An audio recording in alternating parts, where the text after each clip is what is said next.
সাতক্ষীরার মাঠে এখন হলুদের সমারোহ। যেদিকে চোখ যায়, বাতাসের তালে দুলছে বড় বড় সূর্যমুখী ফুল। এটি কেবল নান্দনিকতা নয়, বরং উপকূলীয় এই জেলার কৃষিতে নতুন এক অর্থনৈতিক সম্ভাবনার কথা বলছেন অনেকে।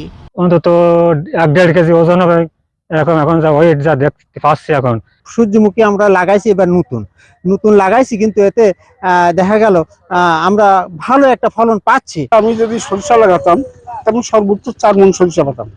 তো 4 মণ সরিষার দাম এখন 12,000 টাকা, কিন্তু আমি 1 বিঘা সূর্যমুখী লাগাইছি, আমি ম্যাক্সিমাম 10 মণ সূর্যমুখী পাবো।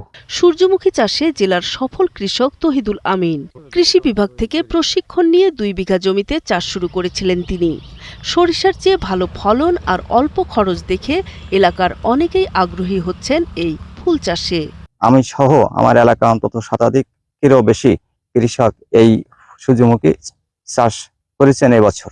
আমার প্রায় 15,000 টাকা খরচ হয়েছে 2 বিঘা জমি, অর্থাৎ 33 শতক জমিতে।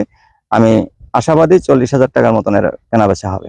কেবল বীজ সরবরাহ নয়, জাত নির্বাচন থেকে শুরু করে ফসল কাটা পর্যন্ত মাঠ পর্যায়ের কৃষকদের সব ধরনের কারিগরি পরামর্শ দিয়ে যাচ্ছে কৃষি বিভাগ।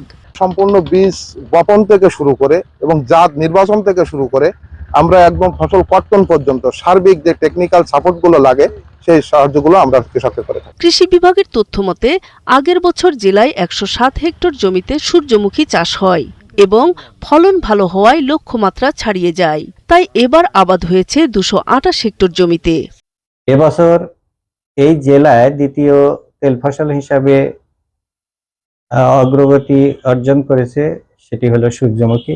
বাংলাদেশের মধ্যে যত তেল উৎপাদন হয় তেল ফসল, তার মধ্যে সূর্যমুখী সবচাইতে উৎকৃষ্ট। ভোজ্য তেলের আমদানি নির্ভরতা কমিয়ে দেশি তেলে স্বনির্ভর হতে সাতক্ষীরা জেলার এই সূর্যমুখী চাষ নতুন পথ দেখাবে প্রত্যাশা সংশ্লিষ্টদের।